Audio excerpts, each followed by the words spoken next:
পৃথিবীর কোনো খাবার দাবারের সাথে ইফতারের তুলনা হয় না। অন্যান্য খাবারের মধ্যে নিয়ে আসা হচ্ছে, আমি সালাদ বানাচ্ছি আবার একটু করে খেয়ে ফেলতেছি, আমি একটা কিছু রান্না করতেছি একটু ট্রাই করতেছি, কিন্তু ইফতারের অ্যারেঞ্জমেন্টটা আলাদা।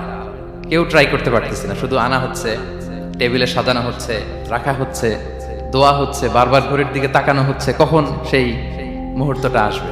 আসা মাত্রই বিসমিল্লাহ বলে আমরা মুখে দেই। তো এটার আনন্দটাই আলাদা। এবং রোজা শেষে প্রথম যে খাবারটা আমাদের মুখে লাগে, এটার যে স্বাদ পৃথিবীর অন্য কোনো খাবারের ওই স্বাদ হয় না। অন্য সময় তো আমরা খেজুর খাই, কিন্তু ইফতারির সময় প্রথম যে খেজুরটা আমরা খাই, এটার একটা অন্যরকম তৃপ্তি না? তার মানে জান্নাতের একটা আবহ এখানে। জান্নাতেও এরকম একই রকম খাবার দেওয়া হবে, কিন্তু তৃপ্তি স্বাদ আলাদা। উতুবিহি মুতাশাবিহা। দুনিয়াতে যে আমি ওয়াটারমেলন খাচ্ছি, জান্নাতেও নাকি এটাই দেয়া হবে। তো মানুষ প্রশ্ন করবে যে আল্লাহ, এটা তো আমরা খেয়েছি, এটা কেন? আল্লাহ বলে এটা খেয়ে দেখো, এটা ওই রকম না, এটা তৃপ্তি